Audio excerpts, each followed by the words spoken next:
Assalamualaikum dan selamat datang ke channel Madang sekali lagi dengan aku Mak Don, dan hari ini kita akan sembang tentang sebuah isu panah mengenai Fauzi Nawawi dan dekat sosial media.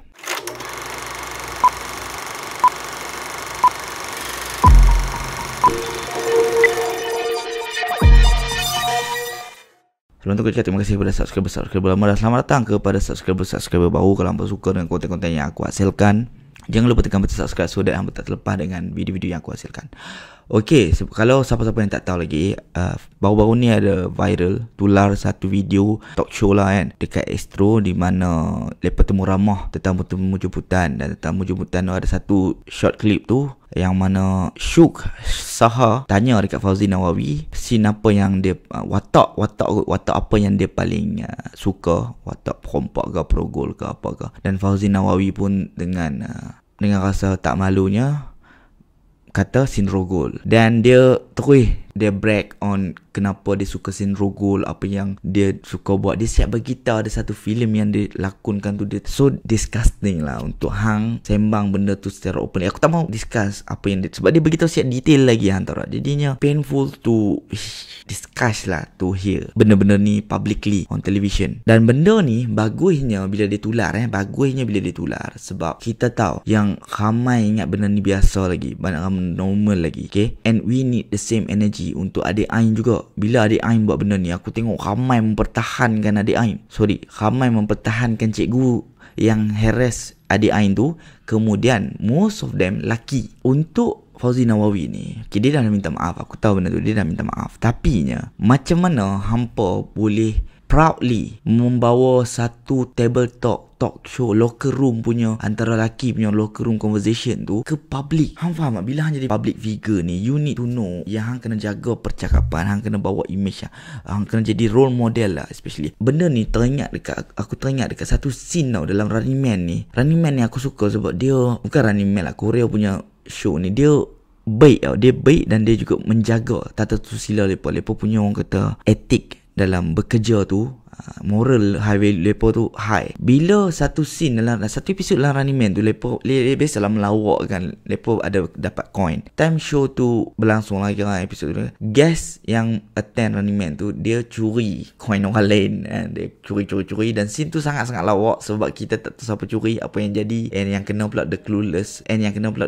Jisuk Jin. Memang lawak lah. Cuma at the end of the episode, guest tersebut minta dekat Jisuk kebenaran, nak cakap sikit, dan dia nak minta maaf. Dia kata Running Man ni ramai budak-budak sekolah tengok, ramai budak-budak tengok apa semua, so act yang lepa lakukan tadi tu tak betul, tak elok, so lepa minta maaf. Okay, hang bayangkan tu memang lawak tau, scene tu lawak, tapi dia orang memang tahu lepa melawak apa semua, and lepa still minta maaf. Lepa bukannya melawak pasal suicide ke apa ke, tak, lepa melawak sama lepa curi duit waktu main, tapi lepa tak mau benda tu dijadikan contoh kepada budak-budak, so lepa minta maaf juga. Nampak tak? While kita anggap benda rape joke ni satu yang normal. Dan aku tengok Fauzi Nawawi punya permohonan maaf, first dia cakap, kata dia tak tahu pasal netizen marah. Okay, kita akan cakap side daripada Fauzi Nawawi dulu, artis dulu, the whole artis, baru kita pikat netizen. Okay, Fauzi Nawawi tak tahu pasal netizen marah, so lah ni dia menunjukkan betapa jahilnya Fauzi Nawawi sampai dia tak tahu apa yang dia buat salah. Dan ni yang menakutkan kita. Dan the whole male yang ada dekat situ, ada yang siap, orang kata, berbalah balik dengan dia, sembang lagi,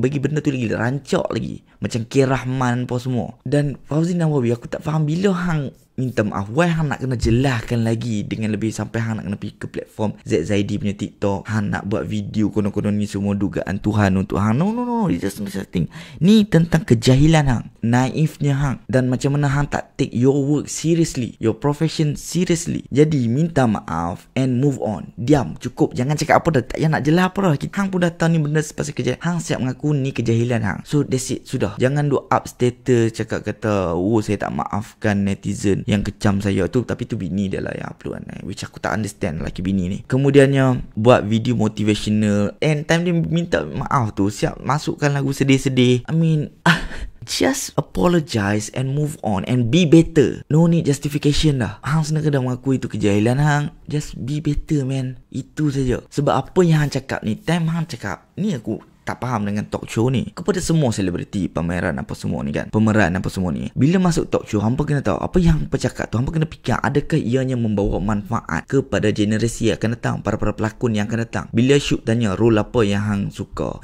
yang hang gemar bawa, hang boleh jawab perompak. Tapi why? Because dalam tu hang boleh experience being something ke apa semua, dan method yang hang nak bawa ketika tu lah apa semua, dan hang pula dapat tambah ilmu. Hang belajar kanun ni ke kanun tu ke. You can discuss so many thing on different level, but yet you choose to discuss about rogol. Dan kalau nak sembang pasal rogol tu, hang boleh discuss on different punya perspektif. Maksudnya saya rasa rogol ni memang paling mencabar lah saya nak bawa, sebab kita tahu benda ni kalau jadi kat real life, trauma kepada mangsa apa semua different punya cara percakapan through different perspektif. You can turn locker room punya conversation to an intellectual punya discussion. Tapi itulah macam yang kita cakap tadi, tak pick up benda tu, pick up benda yang selalu duduk dalam otak. Jadi macam tu lah. Bila orang tanya macam tu juga, hang kena pick up. Kalau audience tengok ni, audience dengar apa yang cakap, apa perasaan mereka. Dan kalau aku sembang tentang benda tu, apa perasaan tentang orang-orang yang pernah kena rogol, trauma dia tu. Dan lepas ni kalau ada pelakon-pelakon perempuan yang lain nak ada scene rogol tu, dalam otak lepas tu apa dia? Dalam otak lepas tu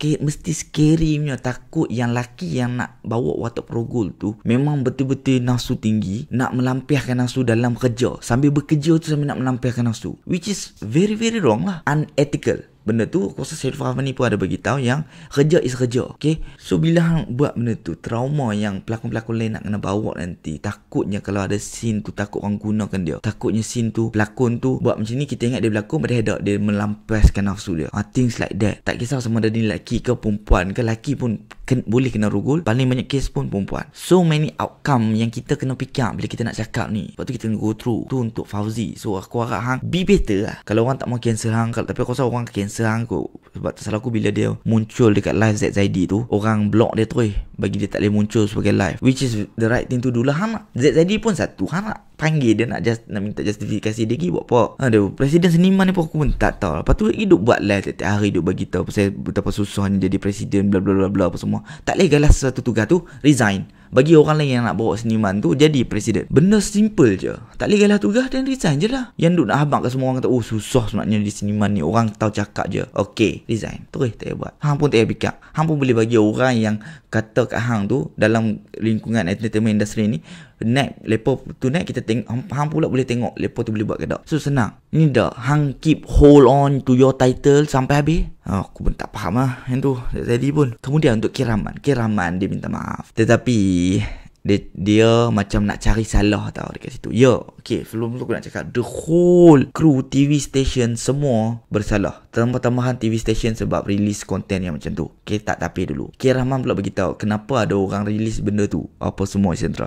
Tapi Kiraman kena tahu, hang duk cakap kata benda ni boleh disunting sebab benda tu adalah orang kata pre-record. Bila benda tu pre-record, hang boleh lah edit. So pasal apa hang nak kena release yang tak edit dekat public apa semua? Hang persoalkan benda tu tak Kiraman kan. Tapi hang kena fikir, macam mana kalau benda tu bukan edit, bukannya pre-record, maksudnya benda tu live. Dan tu hang nak salahkan siapa lagi? Hang tak boleh salahkan siapa, hang kena salahkan kejahilan hang sendiri. Tak kisahlah benda tu pre-record ke apa ke. Kalau benda tu pasal kerja, janganlah sembang benda-benda macam tu. Be professional. Ni dah salah apa tu, oh minta maaf, tapi pada masa yang sama cuba nak cari kesalahan orang lain, tuding jari apa semua ni. Oh pasal apa hang release, dan kawan tu pula akan fikir hang kata pasal apa hang cakap benda tu. Dan tak berakhir benda ni. Accept your mistake, kejahilan apa, kenaifan apa, apologize and be better. That's it. No need justification lah. Tapi itulah, dia cuba juga nak kaitkan tentang netizen yang overreact lah, apalah, apa semua ni. Konon-konon kata ada orang sabotage, apalah. Benda simple je. Kalau benda tu bukan pre-record live, hang nak salahkan siapa? Hang tak boleh salahkan siapa dah. Okay? Senang cerita lah ni, kalau kerja-kerja profesional, jangan cakap langsung dah benda tu. Not a joke langsung. Ada benda yang lawak, ada benda yang memang tak boleh dibuat lawak. Kemudian untuk selebriti lain, aku tak masuk pasal Syuk lagi. Kepada selebriti lain yang nak sokong benda ni, yang nak kata setiap manusia melakukan kesilapan apa semua ni, you guys can back off. Okay, ramai gila selebriti yang menentang benda ni, dan ada orang yang baru up ni, baru nak naik, or mungkin dah kerja sekali, or mungkin para pelawak lepa yang cuba untuk orang kata mempertahankan apa yang hampa buat ni. Orang takut ianya adalah tip of the iceberg saja. Orang takut behind the screen lagi banyak benda terjadi. Mungkin kita sendiri dekat Malaysia ni ada kita punya Harvey Weinstein kita sendiri, sexual predator dekat Hollywood sana tu. So jangan jadi enabler. Kalau orang yang kasar sikit lepas akan buat cancel culture lah. Sebab dekat Korea benda tu banyak jadi. Curang dengan girlfriend ke, curang dengan bini ke, kot tak salah aku something. Aku tak tengok kat Korea, so apa yang aku baca je lah. Yang aku tahu ada seorang pelakon ni dia curang something dalam personal life dia, private life dia lah kan. Tapi dia kena buang terus daripada series yang dia berlakon. Apa-apa benda yang hampa buat dalam real life akan memberikan efek kepada hampa punya profession life. So jangan jadi enabler kepada pelakon-pelakon ke, pelawak-pelawak ke. Jangan jadi enabler. Benda ni tak ada kena-mengena dengan tak apa husnuzon lah, apalah. Tak ada kena-mengena. It's not a joke. Kita biar sekali benda ni akan berlarutan, orang lain akan anggap normal,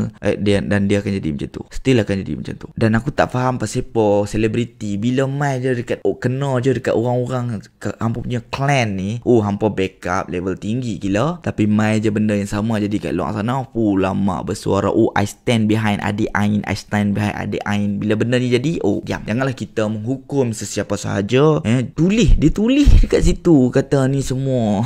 Aku dah baca, itu yang aku geram.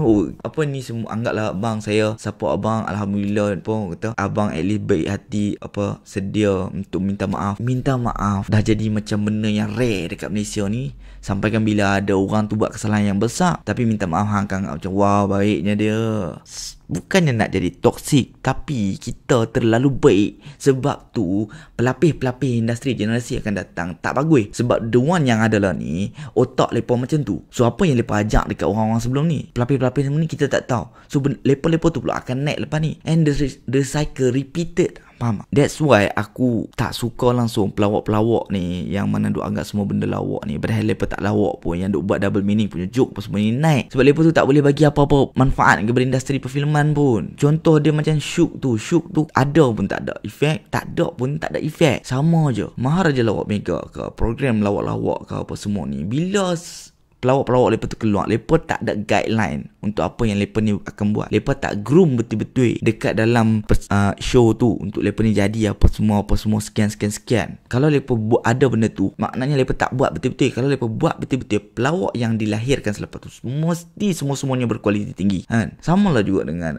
apa-apa saja show, penyanyi ke, pelakon ke punya show ke, apa sahaja show yang memerlukan grooming, hampa kena buat asal bakal untuk kita tahu, untuk lepas tahu benda ni boleh cakap, benda ni tak boleh cakap, kena tahap profesional macam ni. Semua tu kena ajak time dekat show-show tu lah. Okay, time dekat pertandingan-pertandingan tu lah kan. Hang dah tarik orang untuk join hang punya, bukanlah tarik, maksudnya kawan tu dah lah join hang punya program tu. Okay, contohnya program untuk 12 minggu contohnya. Sepanjang 12 minggu tu pula hang ajak lepa buat lawak je. Hang tak ajak lepa dari segi knowledge ke apa ke untuk grooming contohnya lah ke apa. So bila lepa keluar, lepa akan jadi mengarut lah. Lepa akan jadi ikut suka lepa. Dan lepa akan jadi siapa yang lepa jumpa lepas tu, lepa orang lepas tu yang akan influence lepa untuk jadi yang baik ke tak ke.